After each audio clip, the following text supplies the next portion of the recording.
In the day's other headlines, health officials and emergency workers in Gaza say that Israeli airstrikes on camps near Rafah have killed at least 25 people. 50 others were injured. It's just the latest attack on southern Gaza, where hundreds of thousands have sought shelter from the ongoing fighting. For its part, Israel's military released video of its continued ground offensive against Hamas. Meantime, in Lebanon, recent Israeli airstrikes have left southern border towns in ruins. Near daily exchanges of fire between Israel and Hezbollah prompted the UN chief to issue a stark warning. One rash move, one miscalculation could trigger a catastrophe that goes far beyond the border and, frankly, beyond imagination. Let's be clear. The people of the region and the people of the world cannot afford Lebanon to become another Gaza. Also today, Armenia became the latest country to officially recognize Palestinian statehood, despite opposition from Israel. Roughly three-quarters of the 193 UN member nations have done so. State media in China is reporting that at least 47 people have died amid catastrophic flooding and landslides in the south of the country. A week of downpours has walloped Guangdong province. One area saw more than 14 inches of rain in just a single day. State television showed a riverside village completely inundated by floodwaters. In the neighboring Guangxi province, rescuers deployed to a major city after a river there rose nearly 12 feet above its flood warning line. More extreme weather is forecast for other parts of the country. This week's record-setting heat is set to carry into the weekend across much of the U.S. 90 million Americans were under heat alerts today from California to the Rockies and from the Midwest through the Ohio Valley. A day earlier, temperature records were topped across New England. The sweltering heat will ratchet up in the Mid-Atlantic and the Gulf Coast this weekend, where heat indices may rise into the 100s. The European Union has officially set a date to begin membership talks for Ukraine and Moldova. Negotiations will begin on Tuesday in Luxembourg, but the full process could take years or even decades. Meantime, Russia says it shot down more than 114 Ukrainian drones overnight. Ukraine claims to have hit 3 oil refineries and a drone launch site in southern Russia. Today, President Putin said Russia would prioritize military production, including its nuclear program. We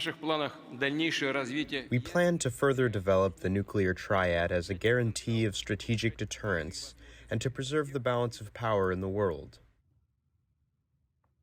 Those comments come as South Korea summoned Russia's ambassador to protest Moscow's new defense pact with North Korea. This week, Putin and Kim Jong-un agreed that their nations would defend each other if either is attacked. In Nevada, a judge dismissed the charges today in a fake electors case against 6 Republicans. They're accused of submitting so-called fake elector certificates to Congress that falsely declared Donald Trump had won the state in the 2020 election. The judge said the case should have been brought in a venue that was closer to where the alleged crimes took place. Afterward, Nevada's Democratic Attorney General told reporters, quote, "The judge got it wrong and will be appealing immediately." But defense attorneys say the case is dead since the statute of limitations for filing charges expired back in December. The Food and Drug Administration has approved the first menthol-flavored electronic cigarettes for adult smokers. All e-cigarettes previously authorized by the FDA have been tobacco-flavored. The decision applies to 4 menthol products by the vaping brand Enjoy, which was recently acquired by Marlboro maker Altria. It lends new credibility to claims by vaping companies that their products can help blunt the toll of traditional smoking. But parents' groups and anti-tobacco advocates criticize the decision. The Federal Deposit Insurance Corporation, or FDIC, has approved new measures to handle misconduct. In a statement, the agency said 2 independent offices will hear, quote, claims of harassment, discrimination, other interpersonal misconduct, and retaliation following feedback from FDIC employees. This comes after a scathing workplace investigation that prompted the chairman of the board, Martin Gruenberg, to announce last month that he would resign. It was a quiet close to the week on Wall Street. The Dow Jones Industrial Average gained just 15 points to close at 39,150. The Nasdaq slipped by 32 points.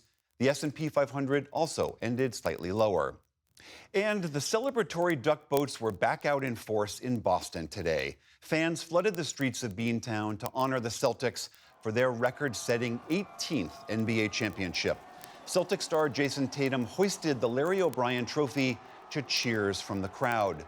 The traditional duck boat parade has become a familiar sight in Boston because the city's many teams have won 13 titles already this century.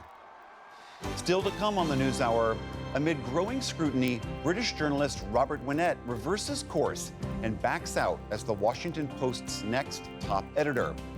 David Brooks and Jonathan Capehart break down the latest political headlines and recommendations on what movies to watch this summer. This is the PBS NewsHour from WETA Studios in Washington and in the West from the Walter Cronkite School of Journalism at Arizona State University.